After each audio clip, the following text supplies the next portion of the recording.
جب ہم انسانی زندگی کو دیکھتے ہیں تو انسانی زندگی جو ہے یہ کسی ٹریجڈی سے کم نہیں ہے، کسی المیے سے کم نہیں ہے۔ جیسا کہ سورۃ البلد میں اللہ تعالیٰ خود کہتا ہے، لقد خلقنا الانسان فی کبد، ہم نے انسان کو محنت اور مشقت ہی میں پیدا کیا ہے، یعنی کہ یہ محنت اور مشقت جو ہے ہر انسان کا مقدر ہے۔ اس ہیومن ٹریجڈی کے دو درجے ہیں۔ جب ہم پہلے درجے میں اس ہیومن ٹریجڈی کو، انسانی زندگی کے المیے کو دیکھتے ہیں تو اس دنیاوی زندگی کے دوران اس کو بہت محنت و مشقت کرنا پڑتی ہیں۔ مختلف اعتبارات سے اس کو طرح طرح کے تکالیف اور مصائب کا سامنا کرنا پڑتا ہے، کسی پر کم یا کسی پر زیادہ۔ نوع انسانی کی ایک عظیم اکثریت ایسے افراد پر مشتمل ہے جو دن بھر کی کمر توڑ دینے والی محنت کرنے کے باوجود اپنے اور اپنی اولاد کے لیے زندگی کی بنیادی ضروریات بھی فراہم نہیں کر پاتے۔ کبھی اولاد کی محبت اسے رلاتی ہیں، کبھی مال کی تمنا اسے تڑپاتی ہیں، کبھی ناکام آرزوئیں جو ہیں اس کو وہ تنگ کرتی ہیں۔ اس طرح وہ انسان جو ہے طرح طرح کی فرسٹریشنز کا شکار ہوتا ہے اور اس کا ذہن جو ہے وہ ہمیشہ کانفلکٹ میں مبتلا رہتا ہے۔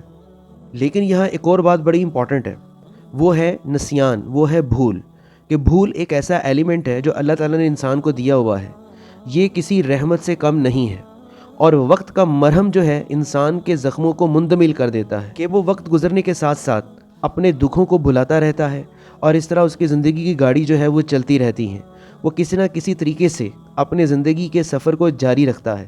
دیکھا جائے تو یہ ایک خالص ہیومن ٹریجڈی ہے اس دنیا کی زندگی کو لے کر انسان کے حوالے سے، اور اس ٹریجڈی اور اس المیے سے کوئی بھی انسان خالی نہیں ہے۔ اپنی آنکھ کے بند ہونے تک یہ اس کی زندگی کے المیے کا پہلا فیز چلتا ہے۔ پھر اس کے بعد کیا ہوتا ہے کہ اس انسانی زندگی کے المیے کا نقطہ عروج جو ہے، کلائمیکس، وہ ہوگا جب یہ ساری کمر توڑ دینے والی مشقتیں جھیل کر اور تمام تکلیفیں برداشت کر کے بالآخر انسان کی آنکھ اس دوسری دنیا میں کھلے گی جہاں وہ اپنے آپ کو ایک بڑے محاسبے اور جواب دہی کے لیے اپنے رب کے حضور کھڑا پائے گا، جو ایک بہت بڑی گرینڈ اکاؤنٹیبلٹی کے لیے۔ اور یہ صرف انسانی زندگی ہی کا المیہ ہے، کیونکہ یہ وہ اکاؤنٹیبلٹی ہے کہ جس میں کوئی بھی اور حیوان جو ہے وہ مبتلا نہیں ہے سوائے انسان کے۔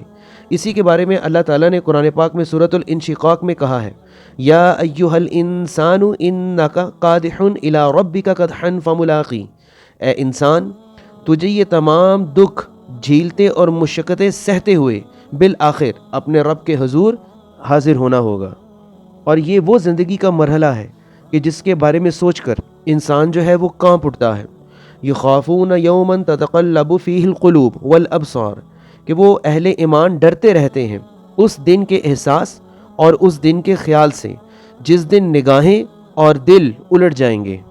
یہی وہ احساس تھا جس سے جلیل القدر صحابی حضرت ابو بکر صدیق رضی اللہ تعالی عنہ اسی قسم کے احساس سے مغلوب تھے۔ اسی احساس کی کیفیت میں وہ یہ فرمایا کرتے تھے کہ کاش میں درختوں پر چہچہاتی ہوئی ایک چڑیا ہوتا جس سے کوئی محاسبہ نہیں ہے، جسے کوئی جواب دہی نہیں کرنی، اور کاش میں گھاس کا ایک تنکا ہوتا جو جلا کر راکھ کر دیا جاتا ہے، لیکن اسے کسی محاسبہ اور پوچھ گچھ کا سامنا نہیں کرنا ہوگا۔ اسی سے ملتے جلتے الفاظ سورۃ النبا کے اختتام پر بھی وارد ہوئے ہیں۔ اس روز کی سختیوں اور ہولناکی سے گھبرا کر انسان بھی پکار اٹھے گا، یا لیتنی کنت ترابا، اے کاش میں مٹی ہوتا۔ یہ انسان کا، نوع انسانی کا المناک مقدر ہے جس سے ہر انسان کو دوچار ہونا ہے، اور یہ ایک ایسی اٹل حقیقت ہے جس سے کوئی بھی بچ نہیں سکتا۔